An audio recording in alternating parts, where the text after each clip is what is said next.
Good evening, everyone. Welcome to the Sulk stream. I'm your host, the Incredible Sulk. I hope you guys are doing well. I hope you guys are staying strong, being valiant, being brave, doing what you can, holding it together. That's all you can do, is just hold that shit together. And it's breaking apart because you're heading right for the singularity and you don't know what to do, man. You don't have enough engine power to turn around. You're in it. There is no return. Thanks for coming. I know you can't escape. Neither can I. We are on a crash course. The trajectory cannot be altered. We're going down, nigga. All of us. That was a banger, though, so I have to restart it. I need somebody to do my music for me. Anyways, guys. I hope you guys are good. I hope you guys are making me proud. And, you know, sometimes shit's just hard. But I hope it's not hard for you tonight. I hope you guys are holding it together well. And giving her all she's got. You know, Captain. A lot of Star Trek references tonight. Maybe that's what I'm going to do. So now we're talking about old people. There's just too damn many of them. And they're just more and more. You know, people aren't reproducing, but somehow there's just more and more old people every single day. And they infest the town, and they all have a lot of money. And, not all of them, but, you know, the bad ones. And, yeah, they might live forever. But, in the meantime, they're starting to suffer pretty bad. And how do you take care of them? How do you take care of your parents? How do you take care of your wife's parents if you have a wife? You know, and then who's going to take care of you when you get old? A lot of people don't have kids. You know, I think that's a mistake. I think that's a huge mistake. But it's all the rage these days. It's what's hip. It's what's in. I think that's all propaganda. I think that's mind control. And I think it is to the detriment of society as a whole. But we'll see. We will see. Anyways, guys, get comfy. Get cozy. Light some candles. Put on some Barry White. No, actually, don't put on anything. You have to listen to me. Grab a bottle of something nice. I don't usually do this, but I'm drinking gin tonight. Because I've had a day. I've had a fucking day. So, and we're just gonna listen to this. I've had a fucking day. Okay? Can I have a day? Can I have a day? Is that okay with you guys? Alright? Is that okay? You know, I might be the cult leader, and I might be the one prophesized, and all that shit, but that doesn't mean I'm perfect. I'm not. I have shitty days too. I try to hold on just like the rest of you. And maybe that makes me relatable. Is that what it is? That I'm not perfect? That I'm just as frail and fragile as the rest of you? Well, cheers to that. So get a bottle of something nice. Your ouzo, or your gin, or your vodka or something. There's nothing wrong with having a vice. Not that I'm an alcoholic or anything like that. But it's going to be an interesting ride. Alright? And I'm glad you guys are here with me. This is my second. So get ready. Buckle up, motherfuckers. If you're working, keep working. If you're driving, do as I say and not as I do. Which is drive drunk. Regularly. Like all the time. Because it's fun. And I turn out my lights and I close my eyes. And I'm all like, this is it. This is the time. This is when I'm going to fade into the blackness. And And then I opened my eyes, and then here I am in jail again. I'm kidding. I'm glad you guys are here. I'm glad I get to vent my frustrations and air out my feelings to you guys, because they're complex and they're varied. So, yeah, I think we should just dive in. Anyways, I'm the Incredible Sulk. This is a Sulk stream, and this is called Aging in the U.S. Enjoy.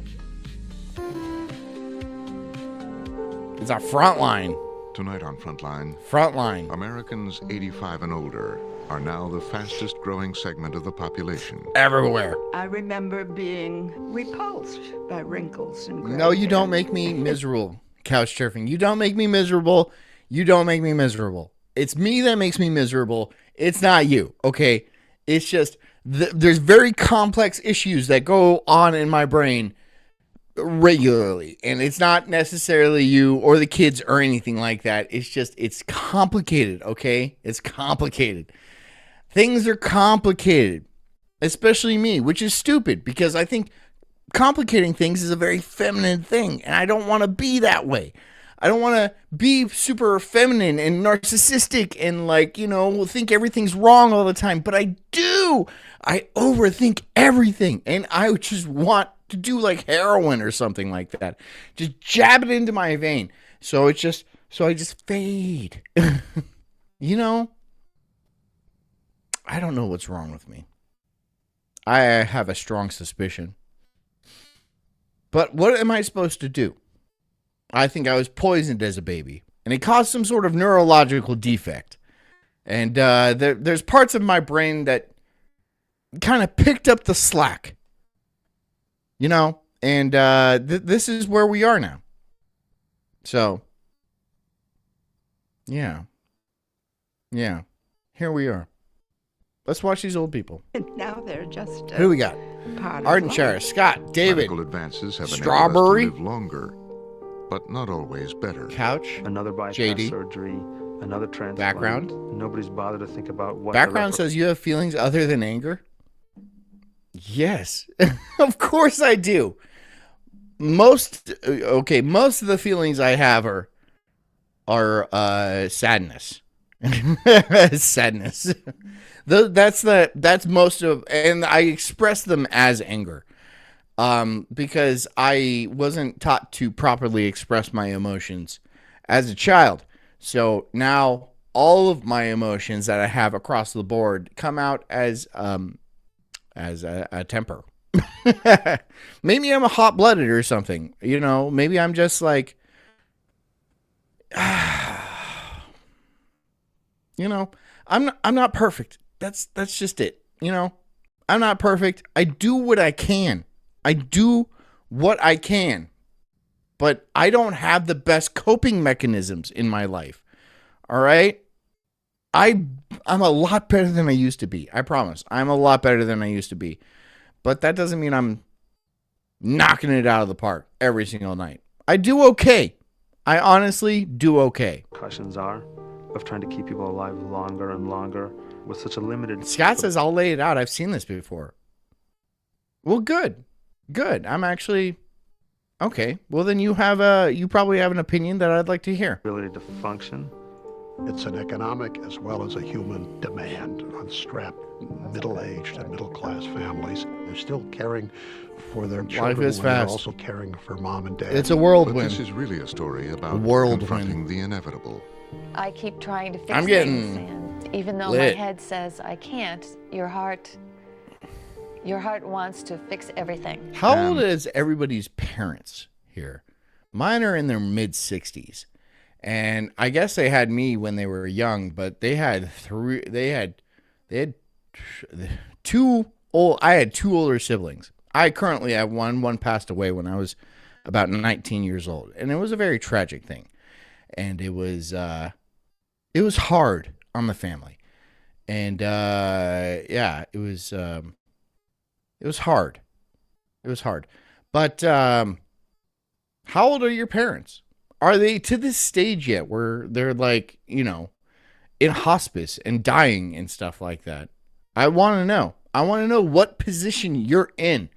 Are you in your 30s or 40s or something like that, and you have to make concessions in your life to where you have to like take care of your parents? Because there's a lot of people like that. I know people like that personally that have to make room in their life, as tough as it is, to take care of their ailing mother, which is kind of unfair, right? They're from a generation where money was pretty much falling from the sky. You can make money doing anything. You could pay your rent collecting cans and stuff. And now they're in like a wheelchair or something like that, imposing their will on you. And then you have to take time out of your schedule. Not to say that's it is a bad thing, right? But I'm just saying the boomer generation is very selfish. And in their latter years, it seems like they're just getting more and more selfish. You had all this money. You had the ability to buy these houses and stuff like that. You had the ability to set yourself up for life very simply, very easily. The most economic growth, like the richest generation in history. And now people, not me personally, but people my age are having to take time out of their life, even though they don't have half the things that you had at the same age. Take time out of their life to take care of you and change your fucking bag. Hire somebody, or everybody's different. Everybody's different. Maybe you had a great parent and they're just ailing and like aging and stuff like that, but they did a good job and they didn't overly focus on their career or anything like that. And so you're there for them because they were there for you. That's fine. That's perfectly fair. And that's how it should be. Honestly, that's how it should be. But maybe you had an asshole parent that spent all their time focusing on what made them happy, what made them wealthy, what was best for them at the time. And then in their later years, they're like, okay, now I'm old and I paid for your food for the first 20 years of your life. So that means you have to take care of me. No, fuck you. No. It's not just about food. Raising a kid is not just about food. It's way more complicated than that. So where are you? And coming face to face with our own hopes and fears about here we living go. old. I like life. Here we go. Here's the first bell, and I like how early it is. Background noise for $5 says, here, get some Toastums on me. They're pop-ups. They're not Toastums, but I will. And $5, I'll get 5 Toastums. Pop-ups. But that's not to me. It's Thank not you. up to-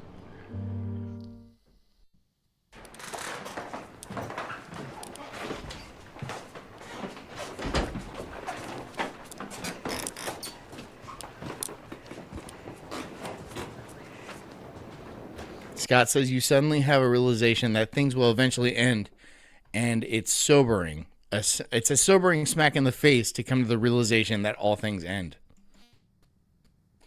Yeah, but it's also, okay, I'm going to use a word, cathartic.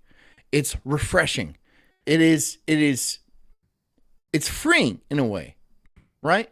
That you're going to be like unshackled from this material world, because this holds us back. This meat carcass holds us back from experiencing what the universe actually is. I believe that.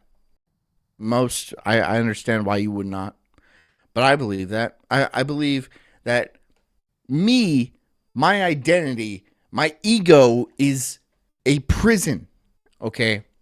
A prison that I will shake free from one day. So I'm not dying to hang on to it in the least bit. I like my life. I love my life. I love my family. I love my kids. you know? But this is a chore. This is a prison that I move around in. It's like having a car. I have to refill the oil and stuff. I have to put gas in.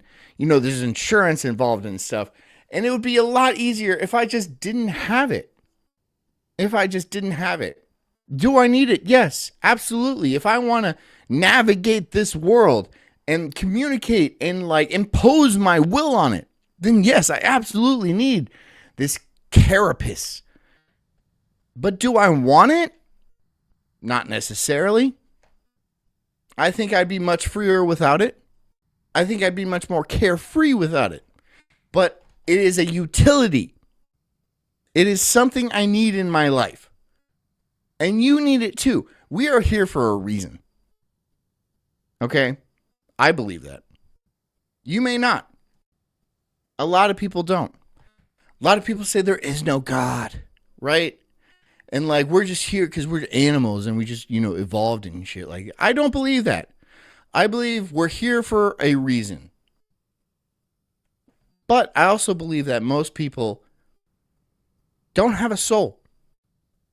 Most people, 80%, are just NPCs that are just here to fill out the world.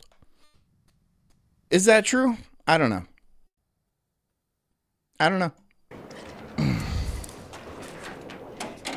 I hope you guys are staying on my level. I'm Estelle. David Thoreau says the 5 cents prison, which is actually a very deep reference. And did you get that from David Icke? Because David Icke talks a lot about the 5 cents prison, where we are a box and we have 5 holes that we look out of. And then we try to gather the information about the world from those 5 holes. But those 5 holes are only in certain directions. And there's a multitude of dimensions that we are just unable to observe. Even in our mind, there's more dimensions than we could possibly think of or comprehend. Right? So yeah, the 5 cents prison. But it is enough senses to do the job we're sent here to do, or we chose to come here for. I don't know if we chose to come here or we're sent here. That is still up for debate in my mind. Strongen. I was born on May 30th, 1911, which... Whoa! 1911! Which is a fantastic gun. 2 world wars to 1911. 45 ACP, I think, which is naturally a subsonic round. So if you put a can on that thing, you ain't hearing it. Yeah, I want one. Oh, but the year? Yeah, that was a long ass time ago. Before 1913 and the whole Jekyll Island thing. So, before 1912, when the Titanic went down. You might have been on the Titanic. That's crazy to think about. That's really crazy. If my arithmetic still serves Background noise says she's as old as my house, which kicks ass. That's awesome. I love that you have an old house. I love that. You know why? Because it's got good lumber in it. It's got that old lumber in it. My house is from like 97 or something like that, which is old enough. But like 1911, that's a good house. That's a good house. Makes me 94 and a half. All right, so who else has it? Who else has it? I'm what was once called a stockbroker. Okay, buy 500 each. Today we have the rather elegant title of financial advisor. All right, buy. I'm sorry. And this isn't a sexist thing or like an ageist thing. I don't want you as my stockbroker. Simply because you're just... Well, maybe it is ageist. You're just too old. You're way too old to understand. You're trading stocks on the phone, for God's sakes. And it's 2025. So, no. And, you know, I'm not saying the stock bros or anything like that, or the crypto bros have like a leg up on you. Because you may have experience and all that, but I think you're in a world that's like way beyond your understanding. And I feel this about the boomers in general. They live in a world. They hold the majority of power in a world that is just way beyond their understanding. They don't understand what the internet is. They have really no concept of what the internet is. My parents just recently discovered what YouTube is. And it's like 20 years old. YouTube is like 20 years old. And you're sending me videos and be like, have you seen this on YouTube? Yeah. Like 14, 13 years ago. Yes. I have seen everything on YouTube. You don't have to send me stuff on YouTube because I have seen literally everything on YouTube. All right. Have you seen the stuff I do on YouTube? No. I'm on Rumble. I am on YouTube, but I don't know. It's pretty much dead. I don't even check it. There's a few people that watch, but I don't care. But this lady trading my stocks for me, no. No, thank you. You should be in a box in the ground. And I'm not trying to say that to be mean. But, like, how useful are you as a stockbroker? As a stock trader? There's no brokers anymore. We have the internet. We can go on Robinhood and stuff like that. Even though don't do that because they will rob your ass. Anyways. 500 HOLX for 82836. And I still, even though I'm 94, I still have ambitions. And one of them is to do the job well. I know. The thought says I want her as my stockbroker. She's seen literally everything. I mean, yeah, she's seen the she's seen the stock market collapse like at least twice back in the 30s and then 2008. So, she's probably at least very conservative. She might have some good tips. I'm not saying she doesn't have good tips. You know, I just don't think she has the full scope of what it's like to be in this world. She doesn't understand. But what do I know? Nancy Pelosi is probably one of the greatest stock traders of all time. Isn't that weird? Isn't that just such a coincidence that she is also in charge of making laws about stuff like this, but also the greatest stock trader of all time? What is she worth? $250 million? And they make like maybe $200K a year? If you do the math, that means she would have to work for centuries at the minimum to make her net worth. So something's not working out there. We're chasing it, but they missed it, so we're going to chase it. Scott says link for your PayPal. Dude, it's right there in the description. It says PayPal, and the link is right there. It's right there, bro. Never one of the people right there. To be horrified Buy me a drink. as the decades pass. I'm drinking tonight. Except I have to admit that it's 90 been one of those was a little days. intimidating. My nigga. I thought 90 meant the end, and I'm a little surprised that it hasn't. I'm 99 years old. I'll be 100 in 2.5 months. How's that feel? She was looking great. 100? It's the same as 99. Never, never, never did I think I'd live so long. I couldn't even think about ever living so long. They look good. So there's a couple of theories about why women live a lot longer than men. And I understand the memes of where like a man is like, hey, Jim, watch this. And then he ends up in heaven. You know, he's like several beers deep and then he jumps his motorcycle over a ravine. We've all done that. But here's, so DNA might rust. And it might rust due to the amount of iron that's in somebody's blood. And I'm not a scientist or anything like that.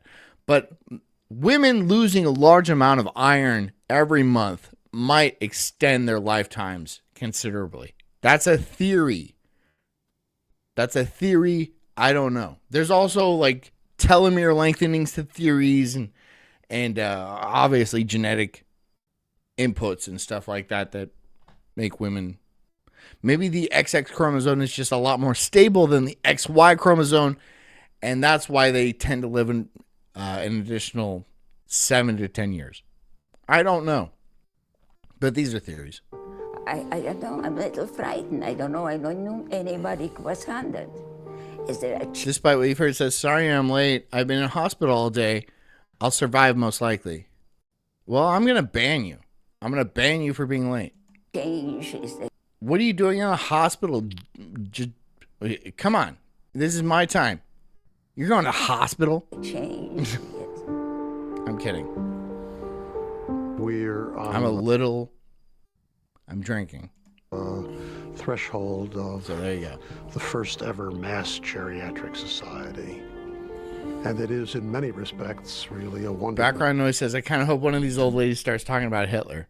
And, like, very positively. Right? Like, he was, like, the man. And he, like, did the shit. And he made the Autobahn. And he's, like, the coolest guy ever. I kind of hope so, too. time to be old, because people are not only living longer, but they're living healthier into their 70s, 80s, in some cases. How long do you want to live? I mean, it depends, doesn't it? Don't you want to live, like, as long as you can, but at, like, a reasonable age where you're not, like, breaking down and, like, gross and stuff like that? Don't you want to live for hundreds of years as a 20-something instead of, like, being 80 and 80? Because 80 sounds like it hurts. When you hit 80, it sounds like it hurts. Jess's grandmother is 94, 93, 94. She's still sharp as a tack, but her body is definitely failing her. I don't know what I'd prefer. My grandma is probably a very similar age, but her mind it's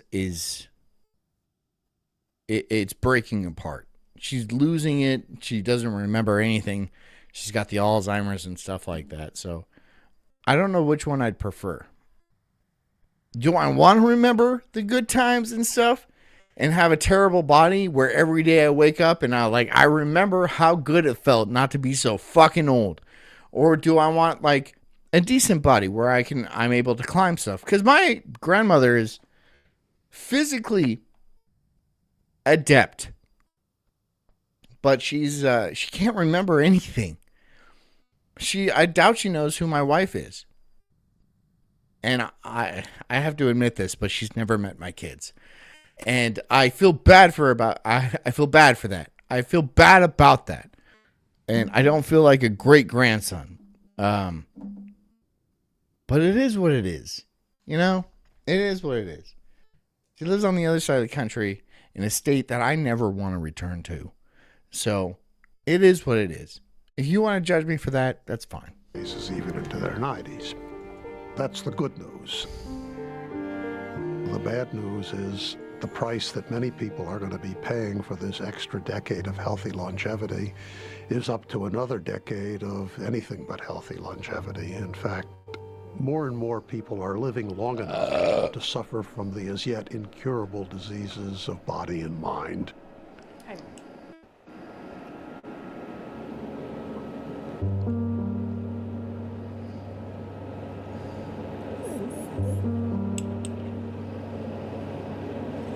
Do you want this? Is that what you want? The biggest issue facing the Or is it just you crave life so much that you'll make this trade-off? Wouldn't it be better just to die in your sleep at like 65? Wouldn't it? I know I'm not going to live this long. I'm not going to live long enough to be in this situation. And I'm okay with that. Because I'm not exactly afraid of death. I kind of have a good idea. Or I have a good theory about what comes after. So I'm not too worried about it. But these people are afraid of death. That's why they run from it so much. Maybe death is like sleep. And you just need to get your sleep. But these people just slam rock stars and like Red Bulls all night because they don't want to sleep. Because they're afraid of what happens when you sleep. Maybe you need to sleep so you wake up the next day refreshed. Maybe they're going to wake up the next lifetime and they're going to be like groggy as shit and just assholes to everyone because they're just uncomfortable. I don't know. Population of patients is loss of function. You begin to Despite what you've heard, it's not sick. He has a back problem. He needs surgery. So I'm supposed to meet with him in a couple weeks. We're going to go to dinner or something like that. But good luck on your back surgery. learn that not everyone has cancer, not everyone has Alzheimer's or Parkinson's, but almost everyone loses function. I mean, if you want to consider that sick, that sure. And by function, I mean it could be something as simple as slowly worsening vision, or really bad arthritis in one knee that makes it harder to get around. Oh, it's unrelated? Okay. People want to live longer, but they want to live longer in the self that they have at that moment. And so if there was a way that we could keep you in your 40-year-old body until you were 100 and then you drop dead, that would be a major medical advance. But unfortunately, as time goes on, these chronic diseases take a toll on the body. So AI is advancing pretty quickly. And it has the ability to like fold proteins and make new drugs and like test different theories about like DNA and like telomeres and stuff like that. So I don't think aging is going to be a factor in humans for much longer. By 2030, I think they'll probably figure it out if they haven't already figured it out now. A lot of people are saying, like Elon Musk is saying, like there's thousands of people and they're 200 years old that are collecting Social Security. That's impossible. Is it impossible? Is it? Are you sure these people aren't actually 200 years old and just like some sort of weird vampires? I don't know. It's a guess. That's a theory. Oh, you are sick. You have hot and cold chills, shaking and vomiting. Are you coming off drugs? The only thing, colitis, the only thing I've heard so far, I woke up and proceeded to have withdrawal symptoms without withdrawal from anything. So, yeah, it sounds like you're kind of sick. I think that any of the lessons of gradual loss of one's bodily powers really are preparation for some of these long-term. Despite what he says, John, you should feel honored. This is the only thing I've watched all day. I feel kind of bad for you, but I do feel honored. I feel honored by all of you watching. And, yeah. Thanks. Conditions of enfeeblement and frailty. But we're here. We're here. One should just simply tell the truth. No one wishes that for one. Critical Thought says 4 IV bags is like on the brink of death. Did they say colitis or diverticulitis? Yeah, 4 IV bags. That you're very dehydrated. That's a lot. That is a lot. Self or for one's loved ones. Your eyes have been closed most of the day. It's here. If it's not going to go away, how can we still make something out of it?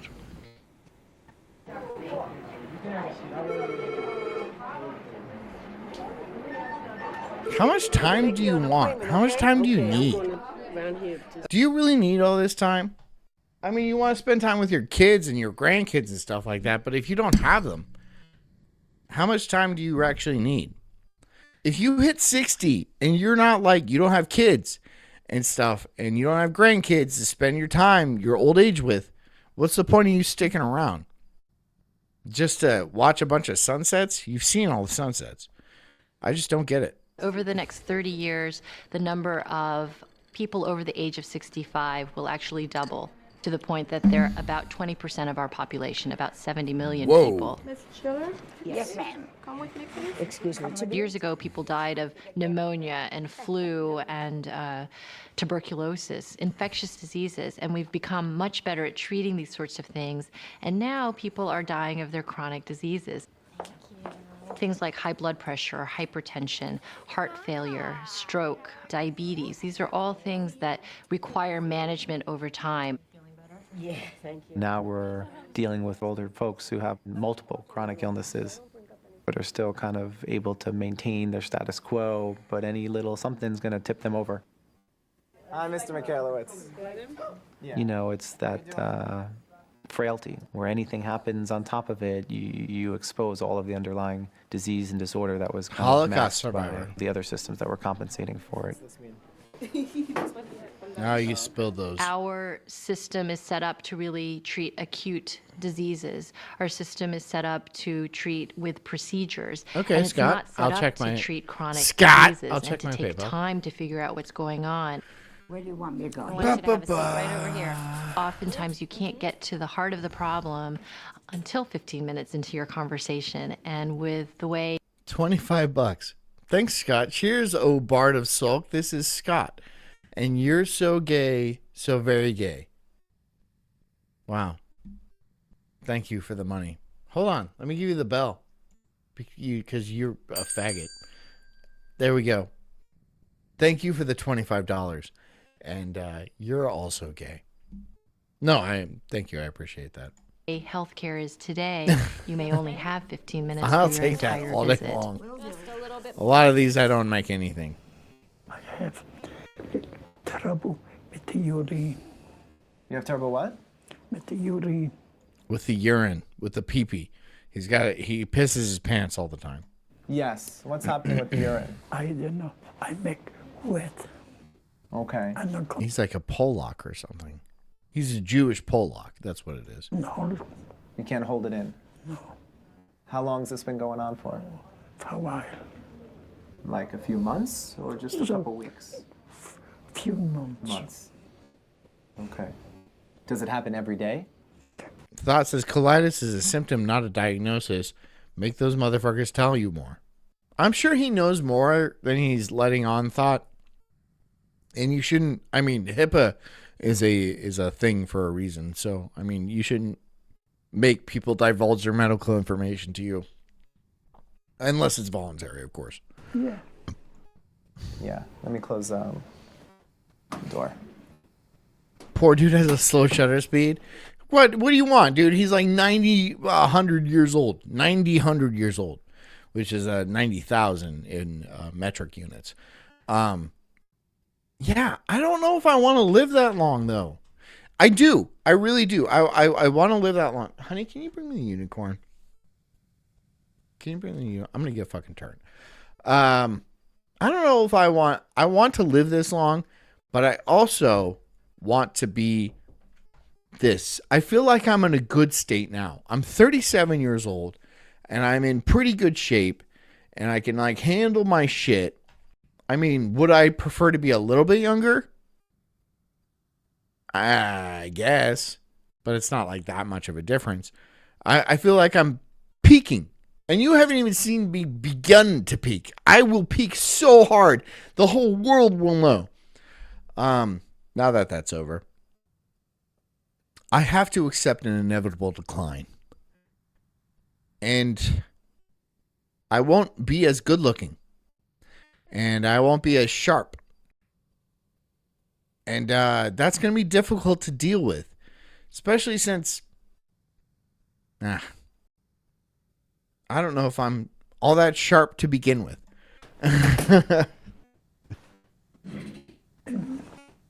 More.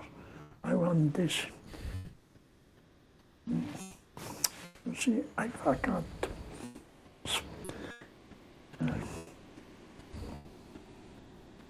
37 is a good age. That's okay. 37 That's is all a right. fine Take your age. time. For a man, 37 is a fine age, right? For a woman, it's a little old. But for a man, 37 is okay. It's doing me good.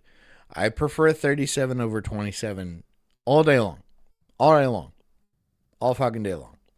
It'll come up. It'll come up. Don't worry. Don't forget to use your cane. The number of geriatricians right now that are in a training program for geriatrics in a 2-year program, the number that are in their second year that started. I'm this year is happy. about 50. I'm happy in my position. In like 37 years old, I have 2 kids. I have a wife. I have a house. I have a car. I have things. I have a steady life that I appreciate. So I am thankful for what I have now. and I have my health and I have my ability to move and stuff like that. But it hasn't always been like this. The old Sulkster has gone through some rough times. And there will be rough times again. The thing I have to do is appreciate what I have now. And that's what we should all do, right? But it's easier said than done. You know, so it's nothing. You know, it's really nothing. So 1 out of 5 people. Strawberry says 27 was more fun and stupid. 37 was more wise and grounded. It's different for guys. It's different. 27 is not that great for guys. Your whole 20s as a man is kind of difficult. At least as I went through it. You don't really have much. You don't have much money. You don't I mean, you have muscle, but like not as much muscle as like your 30s. So it's different. It's different. I much prefer my 30s over my 20s. That goes without saying. Going to be older adults, and there's not really anyone trained to care for them. Critical Thought says, I think most people report feeling happiest in their 40s, and then again in old age, but I could be wrong. Forget where I read that. I think I heard that somewhere too, and it depends. In your old age, it depends. If you had kids and stuff like that, and you have people to take care of you in your old age, and you have like a decent financial like groundwork, then your old age could be delightful and peaceful, and that's what anybody could hope for. However, if you're old, 50, 60, 70 years old, and you're broke as shit, and you like spent most of your life as an alcoholic or something, that could be hard. That could be hard. It's all about the decisions you made in the previous decades. With fewer doctors now what kind of life to did you care build for for the yourself? rising number of elderly, many worry we're on the verge of a national crisis in care. Nobody's bothered to think about what the repercussions are of trying to keep people alive longer and longer. Another bypass surgery, another transplant, without anyone worrying about how do you get them physical therapy? Will they ever walk again? Can they swallow their food? You know, it's... Couch Surfing says, despite, I hope you feel better and are able to leave the hospital soon. So sorry you're bad off. Yeah, of course. Well wishes from the entire cult to you, despite what we've heard. We've talked plenty on X and stuff like that, so I know the situation you're in.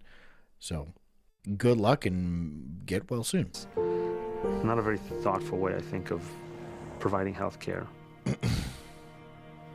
Medicine has changed, I think, appropriately in terms of the technology that's become available and the fact that we can diagnose people and we can treat them and we can cure them in some instances. The problem, I think, is that the pendulum swung too far. And so the focus over time became predominantly diagnose, treat, cure.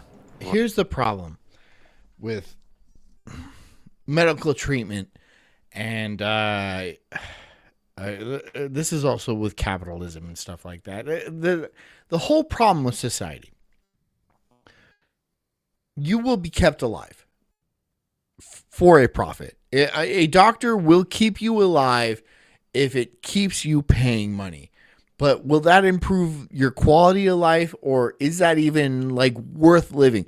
If a doctor can keep you alive for another 10 years, he will. But if those 10 years are absolute garbage that you don't want to live anyway, he'll still keep you alive for another 10 years because that's 10 years of billing you for being alive. It doesn't matter to the doctor. And doctors aren't saints. Doctors have, they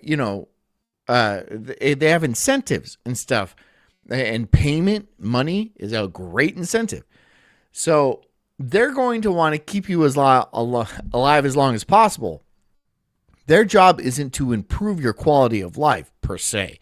It's to keep you alive so you can continue paying bills. But is that worth it? Is that worth it? Is those extra 10 years worth it? especially if that might cost millions of dollars. In a lot of cases, it does. Morning, how are you? Dr. Janowitz? Even when there's nothing, quote unquote, medical to do, you still need to be there for someone. As more and more people are becoming too frail to leave their homes, many doctors are once again making house calls. Thought says, I think old people should be able to get weed and morphine whenever they want and like have less rules in general. Like they should be able to speed and stuff and rob banks and put people in danger. Yeah, I know. I get what you're saying. Victimless crimes, which I don't consider crimes. If there's no victim, I don't consider that a crime, right? But you're the victim. No, I'm doing it to myself. If I want to shoot heroin into my veins, there's no victim there. I just want to shoot heroin into my veins. Can I do that? Yeah, I agree with you.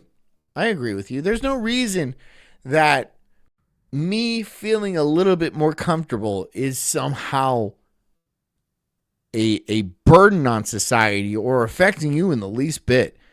But that goes for all people, not just old people. It would benefit old people probably the most if we were to be more lax on the war on drugs. But remember, the war on drugs isn't about what's best for society or what's best for people. It's what's best for a few people that are already in control, usually of the pharmaceutical companies, investors, and stuff like that. That's who the war on drugs is best for. It's not about the people, right? It's about a controlling minority that benefits most from this war on drugs. Good morning. Early today, huh? David Muller, one of the founders of Mount Sinai's Visiting Doctors, provides medical care to a growing number of the city's homebound elderly. I'm just going to try to write him some notes so I can at least say good morning. Thought says I have an advanced directive in place since 25 years old and encourage everyone to do so. I don't know what that is. What is that?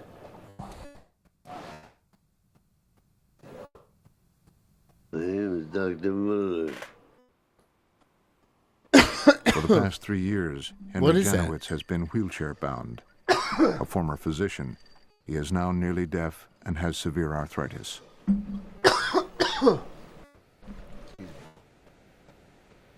Okay. Yeah? How about your knees? They're down there. Here. Yeah. Here? No. No, only here. Each of us, whether we're in the baby boomer generation or not, as parents, and we watch our parents get a little bit older, and even if they're relatively healthy and functional, you sort of see the slowdown and you anticipate, you try to plan ahead for being able to be around and care for them, and at the same time, you've got a family of your own and kids and a job and career aspirations. And so it's an unavoidable part of life. And I haven't figured it out for myself either. Specific instructions on what to do in the event that you are mentally or cognitively incapacitated. And who's to declare you mentally or cognitively incapacitated? Who says that? Who gets to rule that? Because that would make me extremely uncomfortable. Who's to say that I'm not coherent? Who gets that ruling? Because that can mean a lot of things. I'm a crazy bastard. And I don't want a judge to be like, well, he's a crazy bastard. He should not have his own power of attorney anymore because he has these very particular set of views. You know, where is the line there? As far as my parents are concerned, I'd like to believe that, I'll be there and be available for them whatever they need and whenever they need it. But I don't know if that's really going to be the case. What are their expectations of you? Do you know? Have you had those conversations? We've had the beginnings of those conversations, probably mostly because of the work that I do. I think their expectations are very typical and very traditional. None. Background noise says I just can't get "do not resuscitate" on tattooed on my chest. No, you can't. No, it has to be like a specific thing. I'm pretty sure you can't just write "do not resuscitate" in like magic marker on your chest because That won't work. You need to have I think, I don't know. I'm not a EMT or anything, so, but I just think it would have to be a little bit more legitimate. But I could be wrong. 0. They don't have any expectations that they'll move in with us. They don't have any expectations that we'll have to do anything extra for them. They don't want to be a burden. They'd like to stay independent. Thought says this has down to the detail, though, as far as days you're willing to be on ventilator, if you want sponge bath daily, if you want pain meds, etc. Okay, so it's pretty detailed. It's pretty, okay. I still think I would want the final say. Even if I'm crazy, even if I'm damn near, even if I'm, in a medical coma or a coma in general, and I can't respond, I think I'd still want the say. Keep me alive. Keep me alive. I don't need to go anywhere. Life doesn't need to end immediately for me. Keep me on a vent and a feeding tube for 25 years. I don't care. I don't even think I'll notice. It'll be interesting if I wake up with like a long beard and I'm like old and shit like that. But, I'll be like, whoa, the future is weird. That'll be a fun experience for me. Honestly, it will. I'll be like, oh, all my friends and family are dead. Oh, okay. So like, what are we doing? I'll make friends. I'll carry on. I'll be okay. Trust me, I'll be okay. There's something about me that I've learned that I'll be okay. No matter what. There is some shit that has happened to me, right? There is some shit that has gone down. And every single time, after every event, I remember 37 years old. That's not a spring chicken. I've had experience in my life. Shit's happened. After every event, in the end, it's always been okay. All right? It's always been fine. And so now that's how I look at life. When shit happens and shit goes down, I'm like, all right, this is going to suck for a while. And then it'll pass over. And then it'll be okay. And then everything will basically return to normal, more or less. There might be a new normal. And, I'll deal with that then. So if I were to go into a coma for 20, 30 years, I would wake up. And I would be like, this is crazy. I can't believe they have flying cars and like sex robots and stuff. But I'm here for it. I'm here for it. So let it ride. Let it ride. Right? It's like betting on roulette. You win once, you let it ride. Dr. Janowitz is a widower, and his daughters live too far away to be involved in his daily care. So move closer to your daughters. What are you doing? Move closer to your daughters. What are you talking about? And a lot of people will be like, why don't my daughters move closer to me? Because they have their own fucking lives. All right. They're not 100 years old. They have to live their lives. All right. You should accommodate them. They shouldn't have to accommodate you. They shouldn't turn their lives upside down just so they have to take care of you. Is that a crazy idea? Is that a crazy expectation that your daughters probably have kids and a husband and careers and stuff like that. And you're just sitting in your fucking chair at home and you have your cat or your dog or whatever and you're watching The Price is Right. And you're like, why did my daughter come, uproot her life and her kid's life and her husband's life and move over to where I am because, it's most convenient for me. Fuck you, you selfish bastard. Move to her, all right? And then maybe she'll have the time to drop by and help you out. Yeah. Move in there, at least next door or something like that. Don't tell me you don't have the means to do that. $150,000 a year for the 24-hour help that he... $150K a year? Whoa! That is so expensive. That's so expensive. Now needs to stay home. That is really expensive. The level of home care has gone up because we have so many medical procedures now and interventions that we didn't have before. Often they're, really... Thought says if you have no advanced directives, it takes precedence over... Advanced directives takes precedence over next of kin. Well, I trust my next of kin enough, right? My next of kin is my wife and my kids. So they can do whatever the fuck they want. I don't care. Whatever. If they think I would be better off dead, then I agree with them. I'm going to be like, you guys make your call and I will see you later. That's fine by me. I don't need to control my destiny like that. I don't need to be an overly controlling person because I know people like that. I know people who have to be in control in every aspect of their life.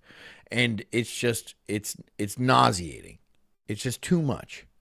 I don't need all that. Do what you will. Really complex things going on that have to be done in the home. Hi, good morning. So it's background noise says that feels expensive for a Jamaican caretaker in a Texas tourist t-shirt. Yeah, it really does. It really, really does. And I doubt she's making that much. $150K a year, I would do that job. $150K a year? Dude, I'd be doing that, wiping old asses and changing diapers and I can change an IV. I can find a vein. I don't do IV drugs, as you can tell. No track marks. But it's not like I can't find one. I can find a vein. Not much more complex. It's not just taking blood pressure and filling up a medicine box. How you doing? How's she doing today? Scott says, actually, if you go in a nursing home, it can cost $20K to God knows how much. $20K a month. Wow. And the boomers are going to piss away any inheritance that you might have been entitled to. For $20K a month, my God, just die. I would die. I'd be like $20K a month so let's see, it's $20K a month and then I get to live another year or God forbid 5 years. $20K a month, that's $240,000. It's $250,000 a year. It's $250,000 a year. No, I'll give that to my kids. I don't care. Why? Why would I give a shit? Why? Is life that important to you? Is the end of life that important to you? Did you really not achieve the things you need to achieve? Now you have to hang on for $250,000 a year at the end of life in some shitty, stinky nursing home? For what reason? Why? No, I'll give that to my kids. Obviously in physical gold or in some irrevocable trust or something like that, because the government is not getting any of that. Death tax is real and it only affects the poor. It only affects the poor. I don't agree with it at the least bit. It should be completely gotten rid of.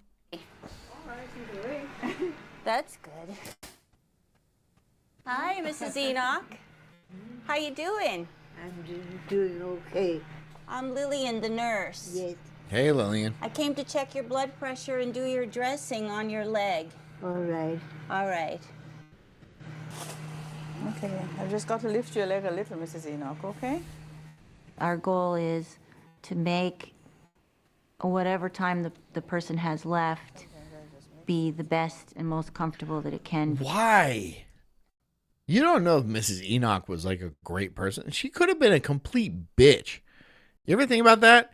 That Mrs. Enoch might have just been a miserable old bitch, even when she was young, and she just treated everyone like crap, and she just happened not to get hit by a bus or get cancer or something like that. And now she's 90,000 years old.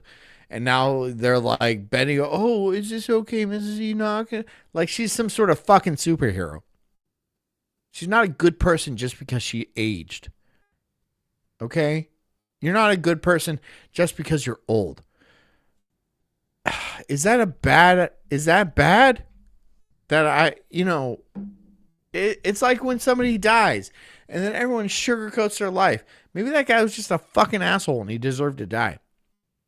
Maybe Mrs. Enoch sucked as a person.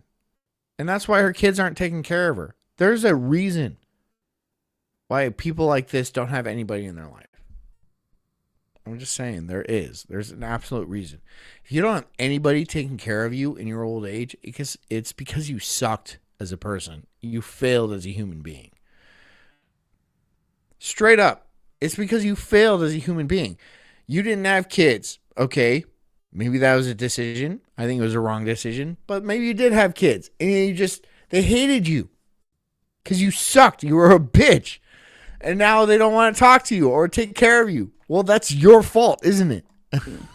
Because a lot of these things have been going on for years and years and years, and they're never going to go away.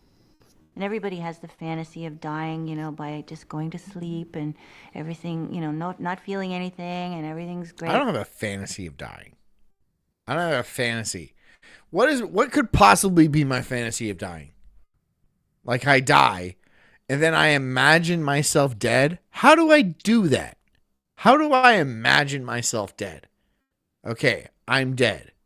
I'm like thinking and I'm like observing things and like people are around me and that's not imagining. That's just you imagining not being in your body. That's not imagining that you're dead.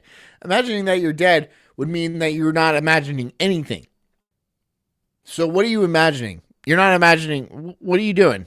That doesn't mean anything, right? You can't imagine that you're dead because you wouldn't be imagining anything. Does that make sense? Is that crazy? No, that's not crazy. That makes perfect sense. You can't imagine being dead because being dead means you're not imagining shit. You just don't right? wake up. But right? It doesn't always happen that way. And sometimes people live a long Scott time. says the doctors are making bank keeping her alive. And that's exactly the issue. The doctors are making boat payments, keeping these very old, very lonely people alive. Should they be alive just to pay off this guy's boat? No, because they're essentially torturing somebody just to get at their precious money. And they probably have a good amount of money. If they're that old, they got a good deal of money. Especially if they're boomers or something like that, where like everything was handed to them their entire lives. Yeah, they probably have a good amount of money. So they're just going to age and age and age. And nobody wants to die. Nobody wants to pass through that veil. Mostly because people are afraid of the unknown. Nobody really knows what happens after you die. So nobody really wants to find out. Take the leap, coward. Time with serious problems. Ready?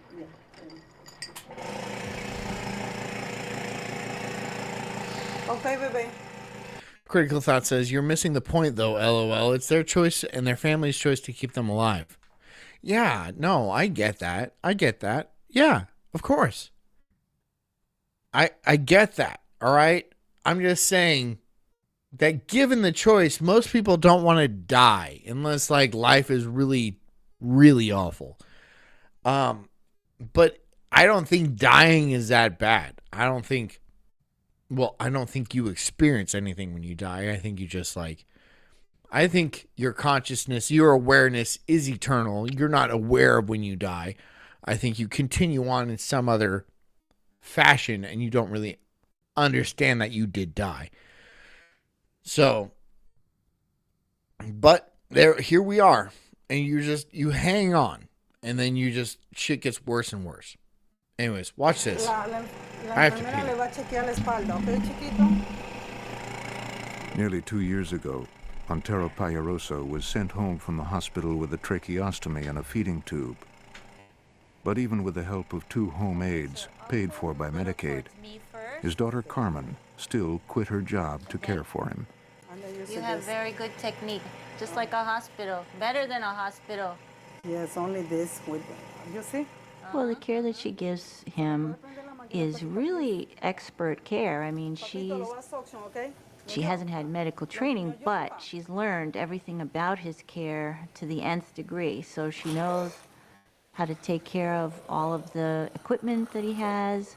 She knows how to feed him. She knows how to take care of his skin, how to take care of his trachea. Time for food. But think about it. I mean, it's a one-to-one caregiver-patient relationship, 24 hours a day, 7 days a week. You can't get that in any institution. That he just never would have been taken care of that way. ¿Qué, mi amor? ¿Qué? ¿Qué, papito? ¿Qué?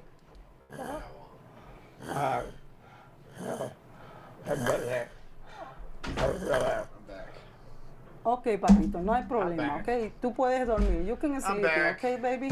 ¿Ah? Tranquilo. Here we are. I'm back. Where'd we leave off? Some people feel that their kids are their ace in the hole. They'll take care of them. It's not always the case.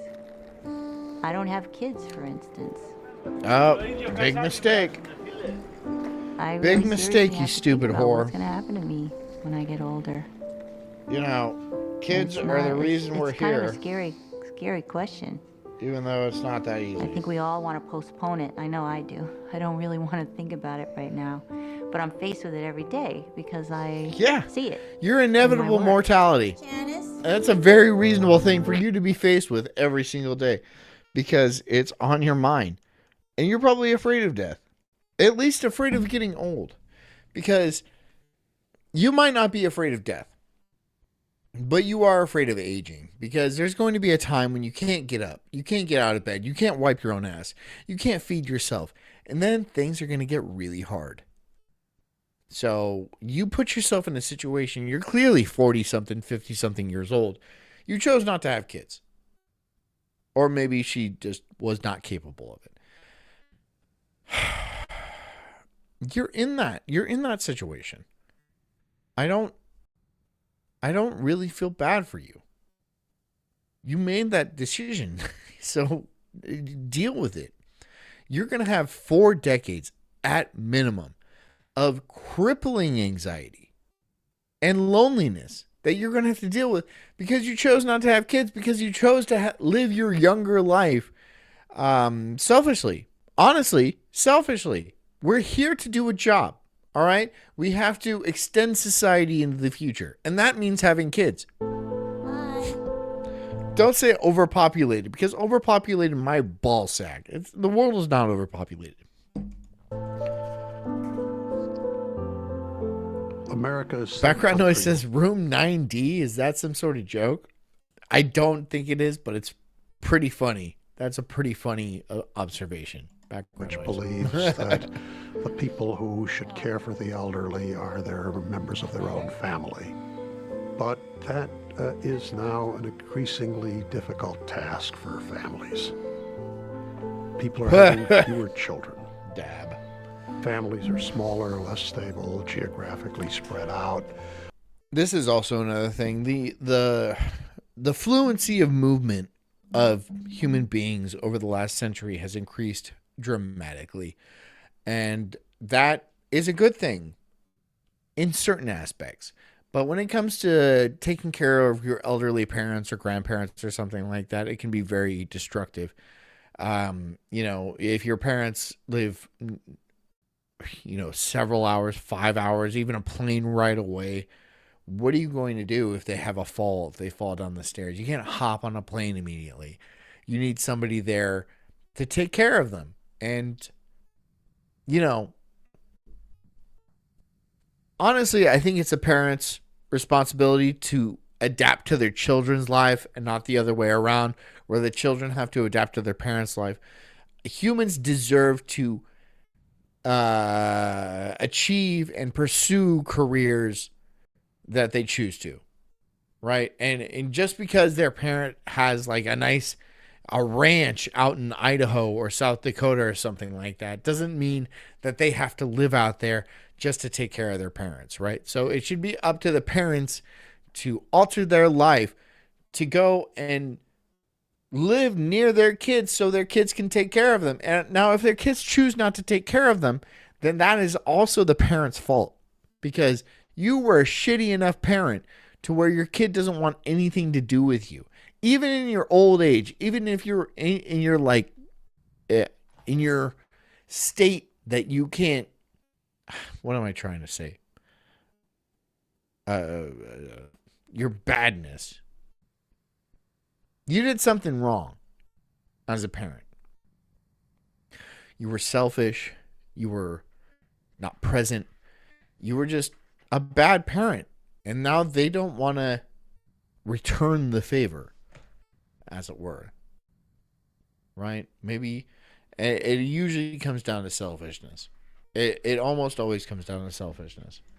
And the time of caregiving has gone from months before death to years, and in some cases up to a decade or more, where people simply are living longer in conditions that are deeply needy. This cat won't. One study of very this cat won't leave me alone, man. I've had her for like 10 years now. She just won't leave me alone. The entire time. I got her from the ASPCA in Nevada. And hey, Knobs dog. How is that banning today? You deserved it. Here, hold on. I'm gonna ban you for 5 minutes. Anyways, this cat, she my G. This cat my nigga. Telling study shows that only those people who have 3 or more daughters or daughters-in-law have a better than 50% chance of not finishing their life in a nursing home. Okay. Daughters. This is why daughters are valuable. Because daughters will take care of you in your old age. Your sons probably won't. And there's a good chance that your sons will die. There's like a 1 in 10 chance that one of your sons is going to die. That's just the nature of sons. That's why daughters are more important in a civilization. That's why we have this whole protocol when a ship is sinking, that it's women and children first, because women are more important to the propagation of society than men are. Right? A man can impregnate many females, and then we have many members. But if there's a bunch of dudes and only a couple chicks around, it's going to cause a lot of problems, right? So daughters in your old age are very valuable, but even daughters-in-law. So if you have sons and they get married, then daughters-in-law are equally as valuable. But daughters are valuable. There's a reason. It's good to have daughters. I don't have daughters. I'd be fine with a daughter. I don't have any now. Institution. A policeman told us how to go.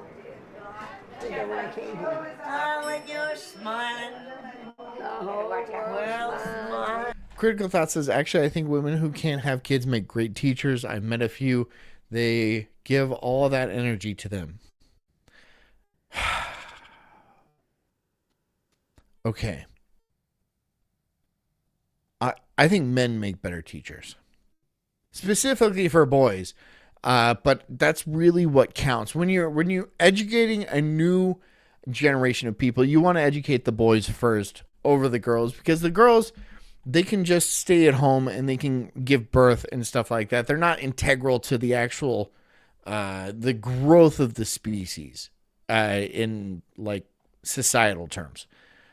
So educating the boys is probably more effective and more important than educating the girls. This is just my personal opinion. So I think male teachers are actually much more valuable than female teachers. In early years, yes, female teachers are valuable, but they're really playing more of a babysitter role.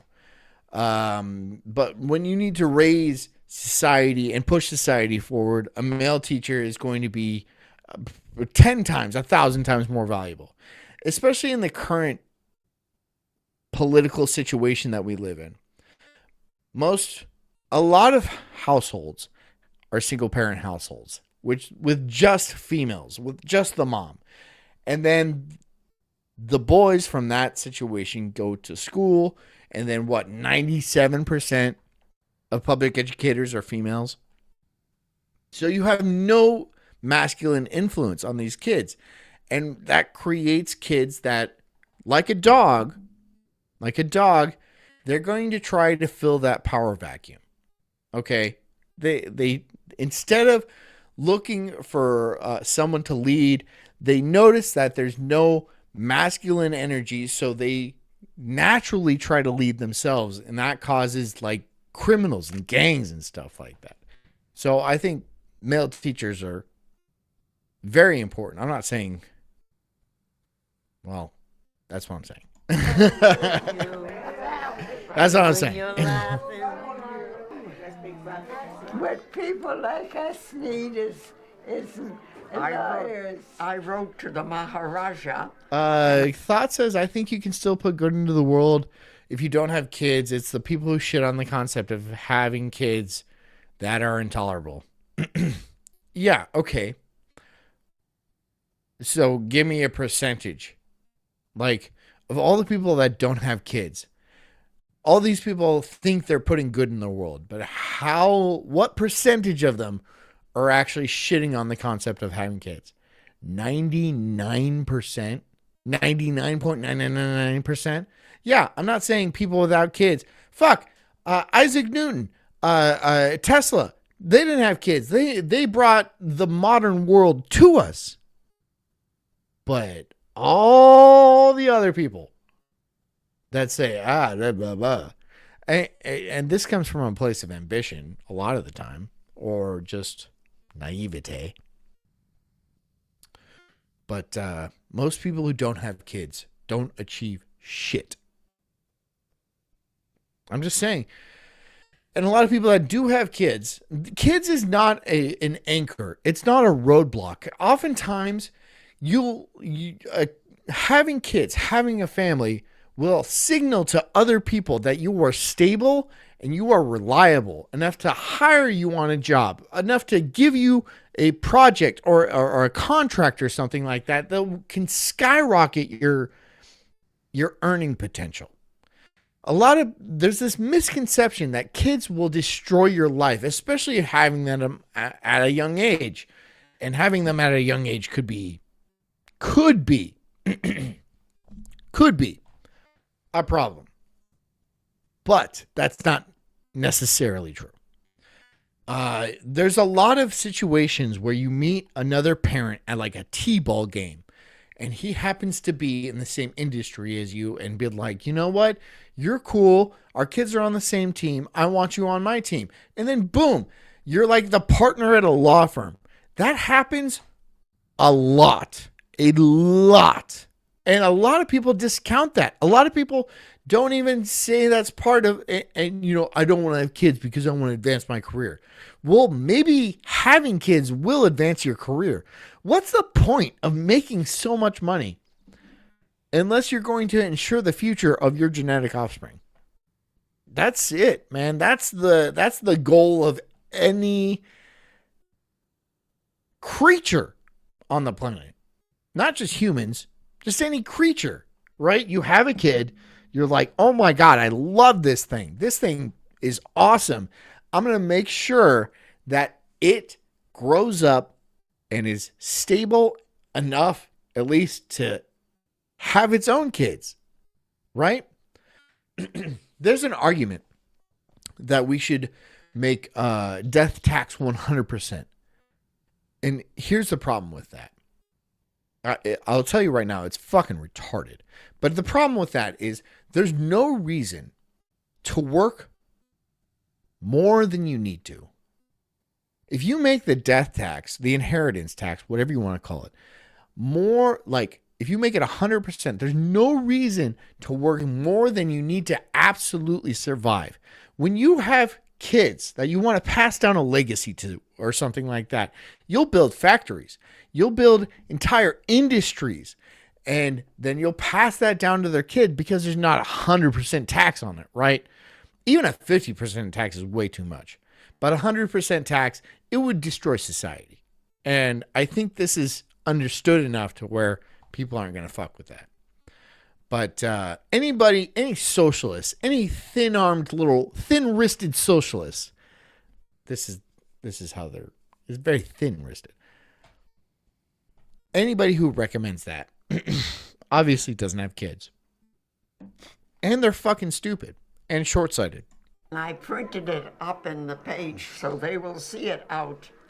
You don't have to worry. I don't have to. They don't even know it's me. I just didn't give them my name. Yeah.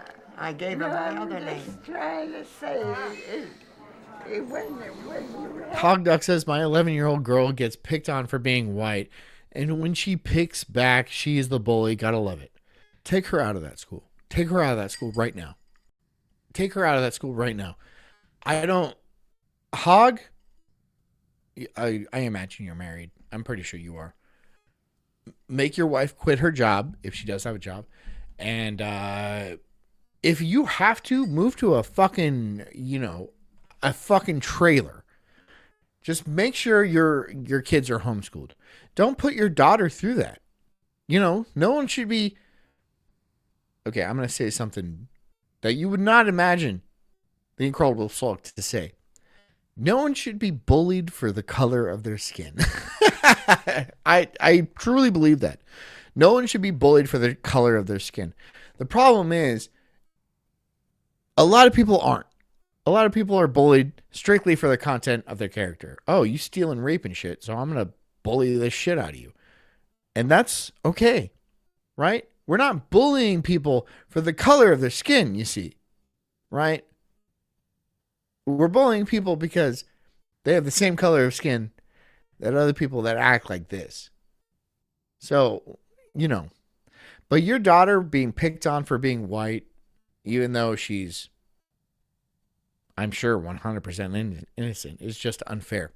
Get her the fuck out of there. Get her the fuck out of there. Save her. I know you have the ability to take her home and teach her there. Do that. Do that. Even though I'm a nurse, I never imagined that I would be in a nurse. We are taking her out soon and getting her into a Lutheran school. Mexicans are Catholic. Oh, that's another problem. Yeah. Yeah. I mean, if she's Lutheran and she's a bunch of like Catholics or Protestants or something like that, that's just not going to fly. I don't think Christians are Christians, right? And some Christians are wrong. No. Yeah, that's the thing. Catholics and Protestants do not like each other. And I don't know where Lutherans stand. I know they're a little bit more Germanic, and I don't think they're down with everybody either. I mean, the Sikhs and what is the other one? I don't know. It doesn't matter. But the Muslims, they don't get along with each other either for slight religious differences. I don't think we should get so into the nitty-gritty about belief, especially in such a sensitive time in history. This is a sensitive time in history. We are at a turning point, right? There is lines being drawn and all of that, and provocateurs will draw lines where lines don't need to be drawn. But yeah, if there's a bunch of Mexican Catholics bullying your Lutheran daughter, get her the fuck out of there. That's just it. Get her out of there. Put her in a Lutheran school, a private school. That's much better. Nursing home as a patient. Hey, Rick.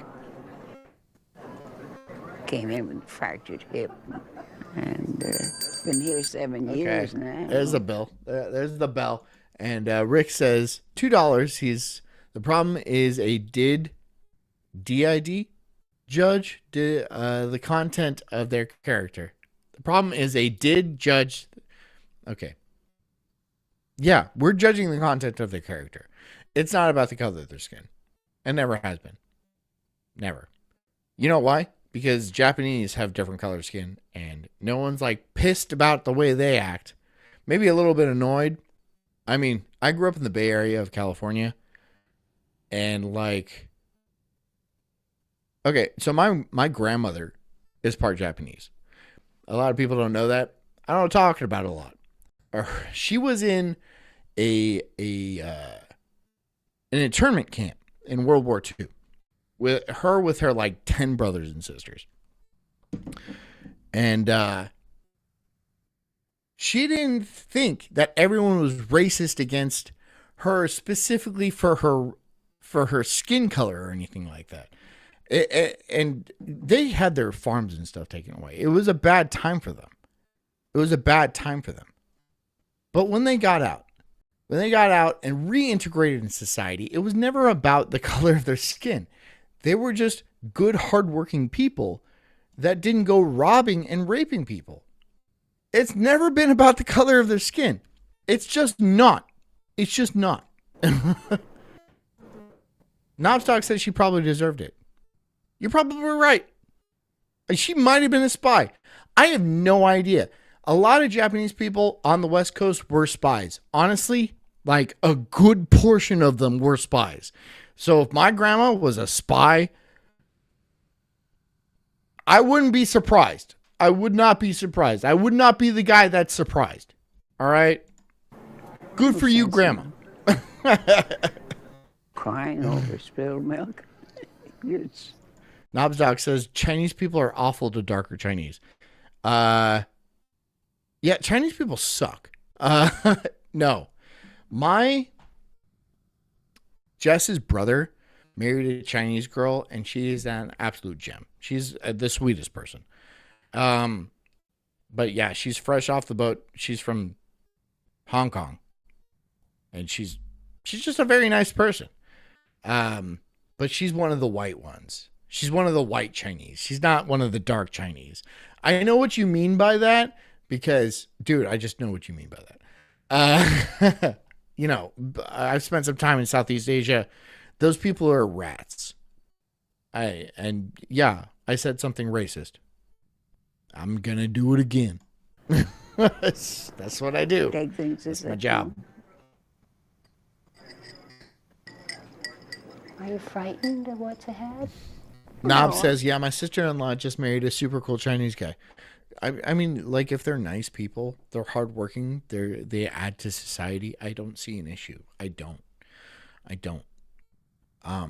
But like when like a white girl marries a black guy, it's usually not positive. It's just not positive. Now, if that black guy is like cool and stuff and he's smart and like, let's say he's a fucking doctor, I don't really have an issue with that. I don't think races should blend. I don't believe in interbreeding. I don't think that's right. I think that's unfair to your children. You don't give them like a level head start. They're confused about where their place is in society. They don't have a national identity, which is actually so important. It's so important to have like a sense of culture and history that you can fall back on when things get hard. So I think making this melting pot destroys national identity. And that's wrong. I'm not afraid. I don't want to live forever. Fat Geralt says mulattoes are rarely attractive. I agree. I don't think black chicks are attractive. I don't think black people are attractive. I just, they're not attractive. They're not attractive. And I'm being 100% honest, I obviously wouldn't lie to you guys. Black people are not attractive people. That's it. There's a lot of attractive races. Even Indians. There's some Indian chicks that will blow you away. Right? Chinese chicks. Japanese chicks. Fucking, there's some smoking hot girls. Black people? No. Not a one. Like, amazingly. Astonishingly. So, yeah. Yeah. And people will be like, Halle Berry. Or Rashida Jones. Rashida Jones is acceptable, but the white part of her, right? No one's like saying the black part of her adds anything to it. Everyone just appreciates the white features that she has. And whenever they show like a beautiful black chick or something like that, I look at her, I'm like, that looks like a white girl. That looks like a fucking white girl that's very dark. And you know exactly what I mean. You know exactly what I mean. Look at me on my racist rants. I hate you. Lenny Kravitz is a Jew, dude. What are you talking about? Lenny Kravitz is a Jew. He's half Jew. He's not white at all. I don't know. I hate my daughter. That's all. His dad is Quincy Jones? Did I know that? I think I knew that. Because Maybe he's I don't know that. 72 now. Anyways, I'm still drinking gin and getting lit off of dabs. So, you know. Having a racist conversation about skin color. Is it racist, though? I don't think it's all that racist. I wouldn't even give a shit if it was. I am firmly racist. And I think I made that pretty fucking clear.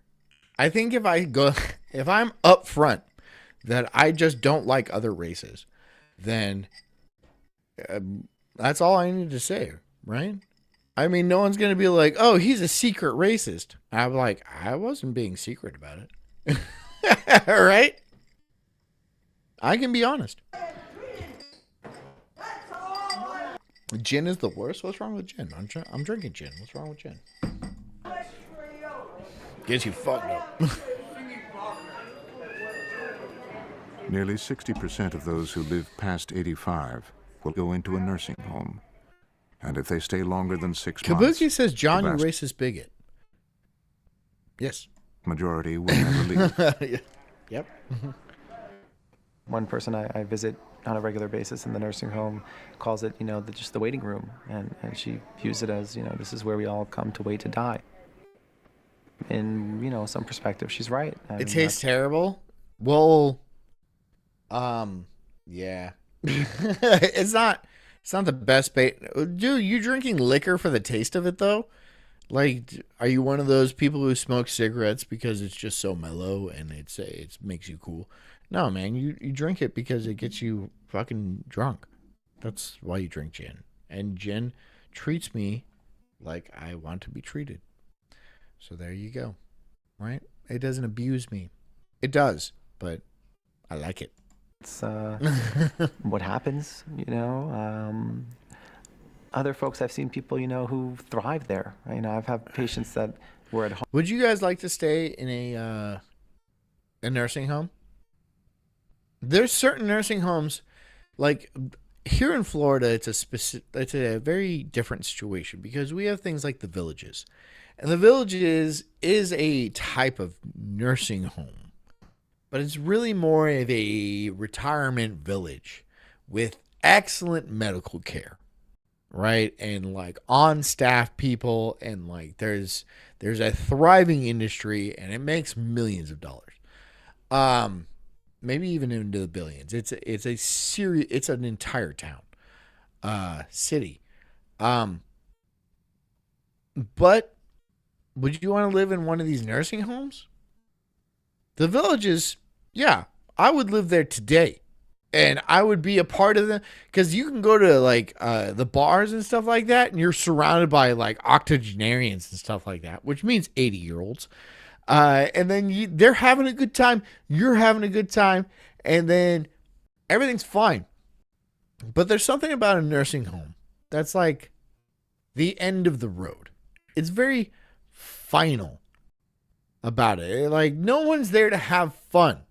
Everyone's just wishing that their kids would visit or their grandkids would visit or somebody would call them and think about them and stuff like that. But if they don't, then that's your fault. I'm sorry. If your son, your daughter doesn't want to even take the time to bother to call you, even if they're like so busy, and they have kids and they're doctors and stuff like that, that's your fucking fault. You didn't take the time out of your life to appropriately establish a relationship with your son or daughter that would extend into your old age. I don't really feel all that guilty or bad for you. Home and then went to a nursing home, and they're much better off. The socialization, the participating in groups, having. Thought says, I tried to rent a place in this adorable neighborhood once and was denied because I wasn't 55 plus. Yeah. And they will have good rates, won't they? They'll have good rates, some of them. The 55 plus thing, and it's to keep crime down, and doing that keeps insurance down. There's a lot of factors at play that make that such an attractive option. There's also another cohort of elderly people that live on cruise ships. And cruise ships are another option where people just live on a cruise ship for the rest of their lives. And it's actually cheaper than a nursing home, especially if you're paying $20K a month for a nursing home. You can pay half that and stay on a very nice cruise ship where they wait on you hand and foot. And they have a what's the medical place on the boat? The medical place on the boat where you can go and get everything you need, and especially if you have some sort of like disability or something, they'll take care of that. And then you get to travel around all over the world, and it's like half the price, right? If you are somebody that doesn't need 24-hour bedside care, that's definitely the way to go. You're still getting laid. In a lot of cases, you're still getting laid. I don't have a problem with that. If you want to get laid and you're like 70, 80 years old, rock it. And all these people around for years is do that. Tremendous, and they live off of it. Infirmary, thank you. Thrive from it. So it's not always, a downturn for some people. I left my home because I was lonely. When I read 95, 96. Knob says, my mom's in a nice 55 plus, but her horse is too big for her. Oh, I'm so fucking sorry for your mom. Get rid of the fucking Clydesdale. How about that? Get rid of the fucking horse. All right? I hate how these people, when they get to a certain age, they feel like they don't need to make any concessions. They don't need to make any sacrifices in life. And that they made it to this point in life and they have this certain lifestyle that they will just not let go. Right? You don't deserve that. You don't deserve that. You're older. Just accept that. Accept that you're going to have to make, and you're going to be so much happier. Your kids are going to be a lot less stressed and much happier, and they'll get to see you and take care of you and stuff like that. But if you have to live in like a gigantic mansion and spend $30,000 or $40,000 a month on like Neiman Marcus and shit like that, why are you doing that? Why? Are you trying to impress somebody? Impress people that are already dead that you probably don't even know are dead? What's the point? What's the point? Just relax. This is the biggest point I want to get across. If there's any people that have several decades under their belt, relax. Let it go. You don't have to be the top dog anymore. You don't have to be the one in charge. You don't have to be that 80s go-go Reaganite, okay? It's pretty cringe, even if you were. Like, back then it was cringe, but now it's embarrassing. Stop. Just stop. All right? Step aside. Let people who are younger, more familiar with the world, and just... I'm not going to say more talented, but just more capable. Let them have the reins. That is your duty. That is your job as an old person. You carried society up to this point. Step aside. Don't lord over people half your age. This is why I hate government. This is why I hate politics so much. Everybody in politics is 80, 90 years old. You're delegating over a constituency that's half your age on average. How are you going to be able to relate to these people in the least bit? You have no idea what their life experience is. You have no clue. You'll be like, I know what a website is. Do you? Do you have any idea what the internet in general as an entity is. You don't. And I know you don't. I've seen your Facebook posts. You are out of touch. That's okay. That's what I'm saying. It's okay to be out of touch. It's okay to be out of touch. Embrace that. Love that. Take that into you and be like, I am happy that I made it so long. I was so successful as an organism that I can be out of fucking touch and still be rich as balls. Step aside. Let people have families. Let people push the world in the direction that it needs to be pushed. You just have you're not capable of understanding. You're not capable of leading. All right? And just because you can get out of bed every single day and you can hobble on over and you can be like, I'm in charge of this company, doesn't mean you should. You know, it's okay. Just let it go. Just live for whatever remaining years you have. That's all you need to do. I insist upon it. For your own sake. It was a little hard. Kabuki says John is like an internet dad. Well, I am a dad on the internet. I had a friend here. Yes. So he said, come over, Clara, come over. It was all right. She was on the 7th floor. When I came, I'm reading the chat. Nobzog says, fuck, he's on a rant, not reading the chat. That's what you came for. Look. That's what you came for. You're not alone here. Drink with me, guys. They don't know how to be friends. Come on. But they people. Let's get cool. They people. And I get beautiful magazines.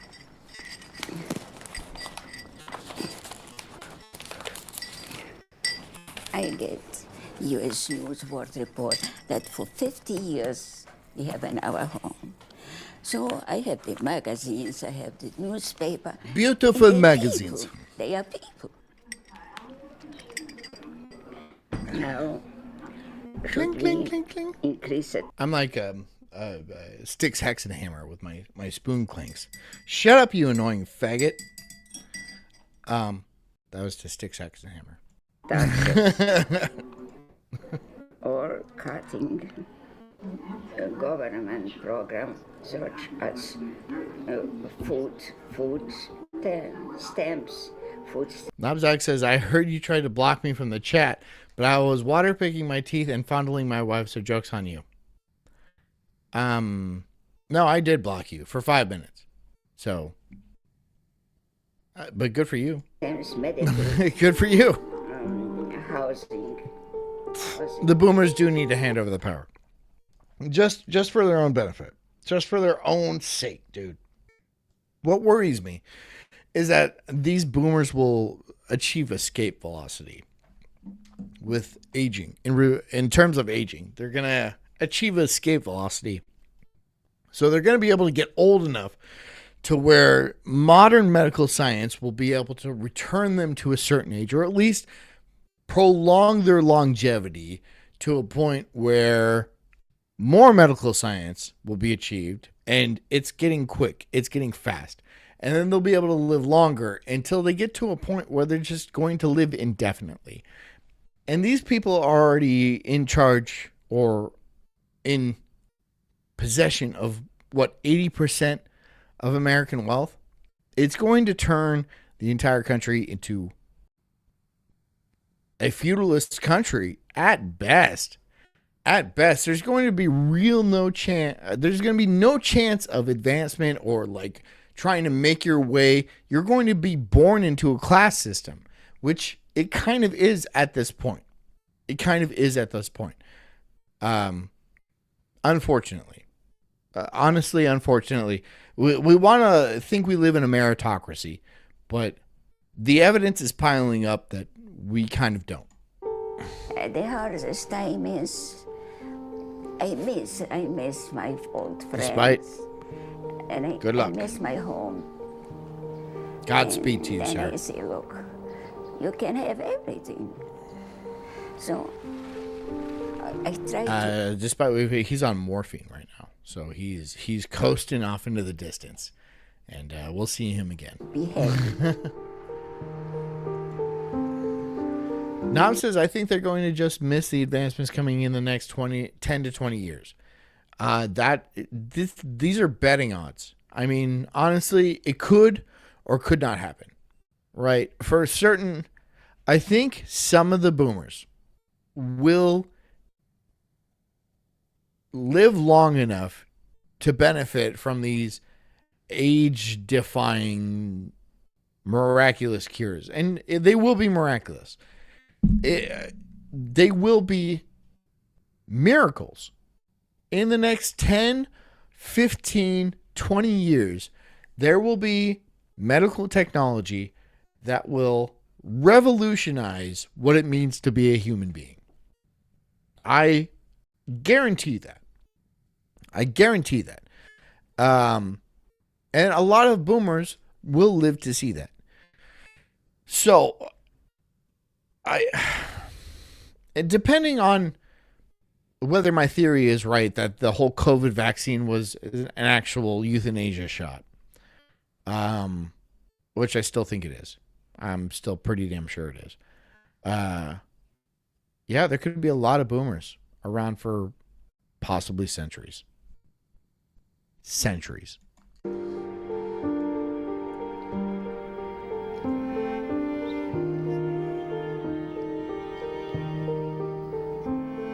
I don't know if growing old is easy. Thought says our life expectancy has gone down as of late, not up.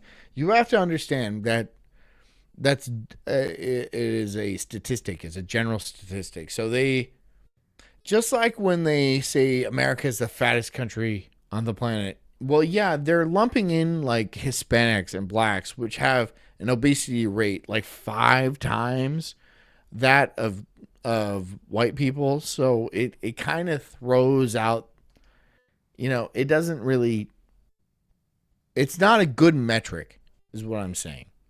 It's not a good metric. If you did the same thing for like Australia or UK, the Australia especially, it would be much fatter than the whites in America. Trust me, I've seen them. They are enormous and they are all drunk all the time. UK too. And yeah, people in America are aware of the obesity problem. And I'm not saying there's not fat white people in America. There's lots of them. But they're a little bit more cognizant of the problem at hand. In some ways, I think it's more difficult. I think it's a lot harder in some ways to keep your independence here. Scott says get uploaded to the cloud. That means nothing. I'm uploading to the cloud right now.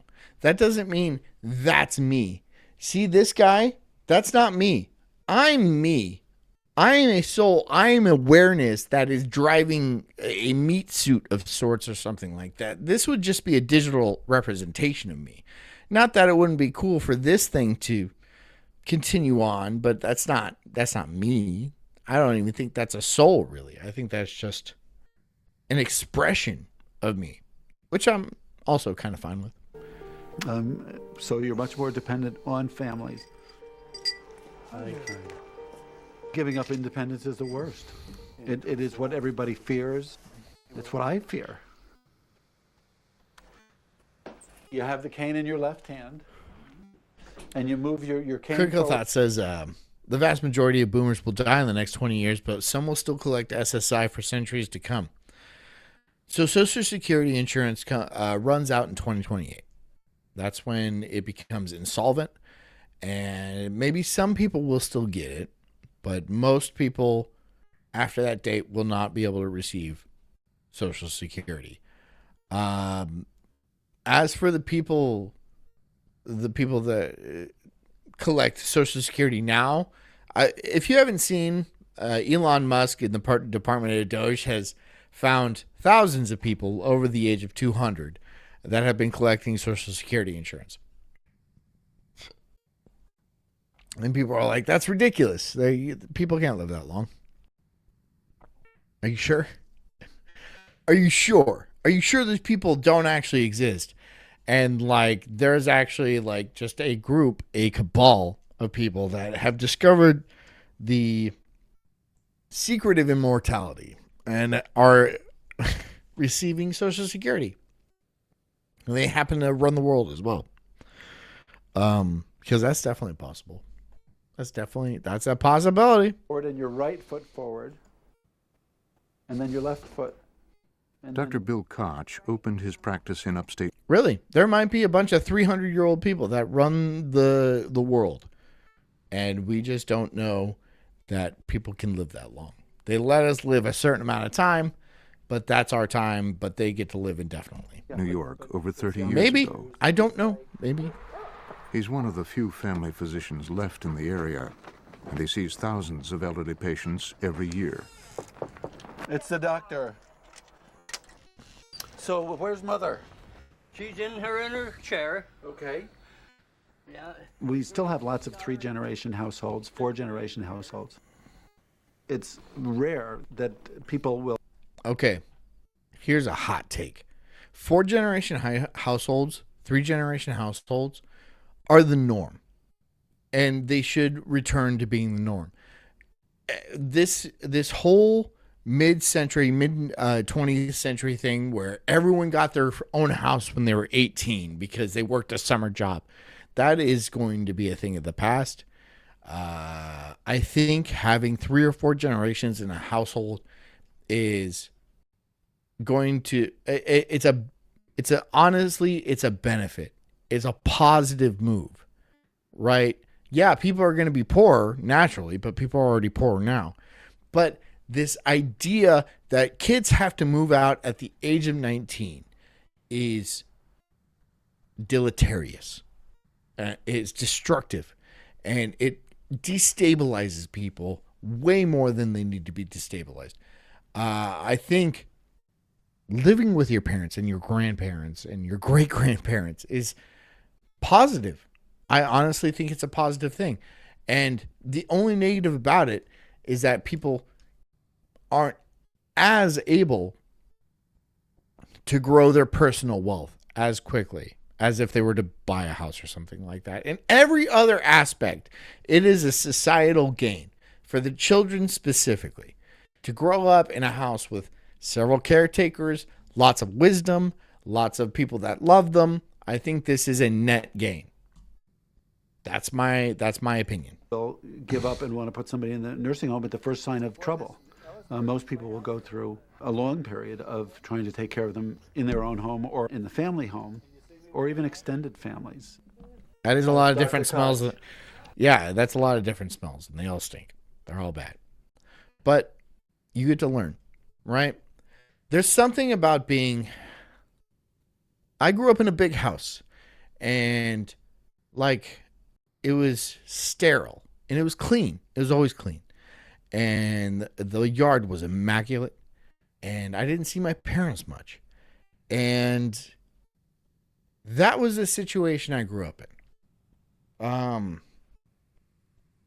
Now, would I trade that for something where I saw my grandparents all the time, and there was constantly social interactions where I can vent my feelings and look for advice and, absorb wisdom from previous generations? I think that would be the preferable approach, the preferable outcome, instead of just growing up in this sterile environment. Well, yes, you have a lot of space, you have a lot of privacy, which is lovely, honestly, lovely.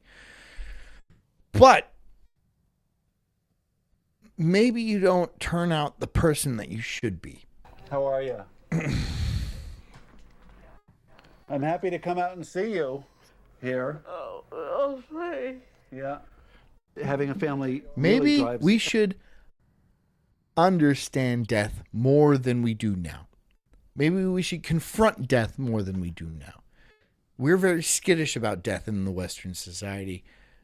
What we used to call the parlor is now called the living room. The parlor used to be the place where your eldest would stay until they died. And then everyone would have a wake around them, and the body, people would look at the body and touch the body, and it would be part of the mourning process. When somebody dies, when a close family member, a loved one dies, we don't see their body. We don't, well, in some cases. We're very detached from the entire process of aging and death. And maybe that makes us neurotic. You think? You think that might make us have this Peter Pan syndrome where we don't want to continue society? We don't want to have kids and stuff like that because on some weird level in our brains that we'll never age, we'll never get older because we never really saw it on a daily basis. It wasn't part of our ethos. It wasn't part of our perspective. You think? Maybe. Everything. You think? I don't know. I think it really gives people a reason to be better. It's really what their life is about often at the end of life when their career is gone, and it's what's important to them.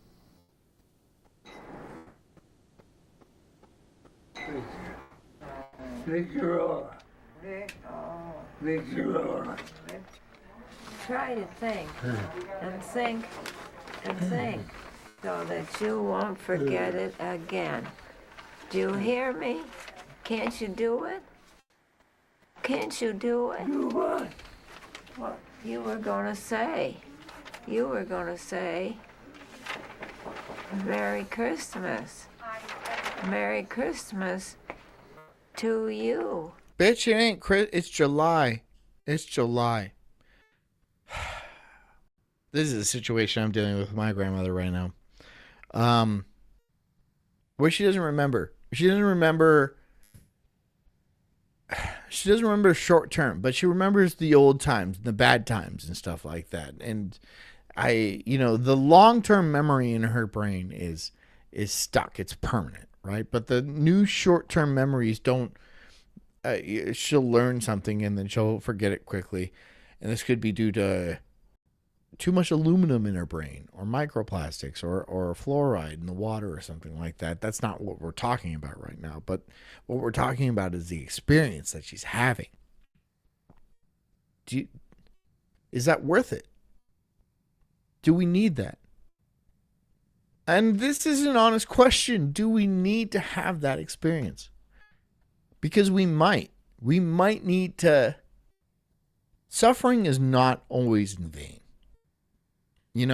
Suffering is not always in vain, especially for your soul, your awareness.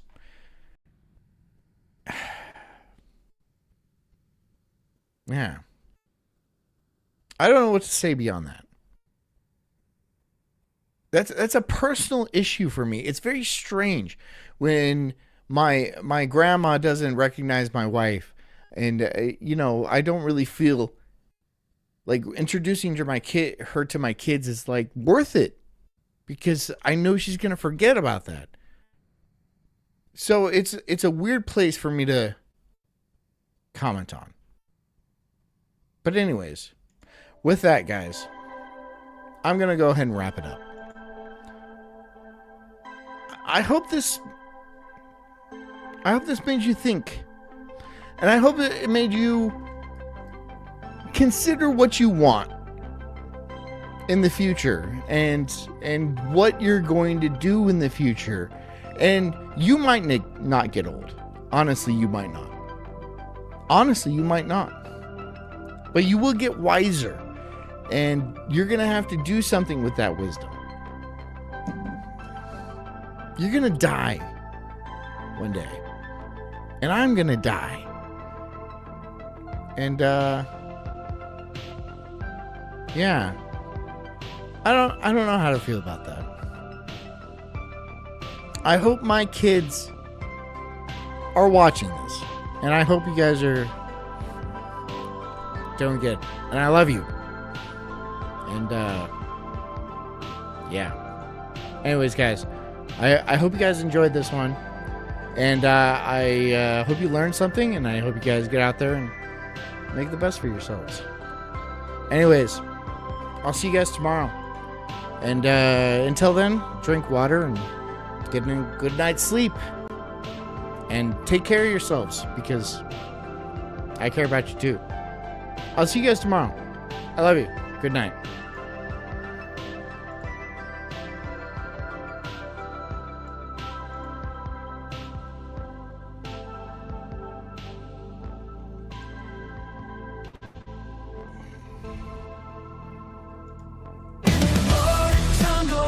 I'm an incredible soul, unhinged and enraged like a bulldog's fierce growl. I'm spitting fire, burning through these trees, questioning the world, unraveling conspiracies. Talking about Bigfoot, Loch Ness Monster too. Government lies, they're feeding me their goo. I'm diving deep into this rabbit hole, uncovering the truth, setting fire to their control. I got small nipples, but my voice is loud, roaring like thunder in this crazy crowd. They say I'm crazy, but I call it woke. Unraveling the madness with every word I spoke.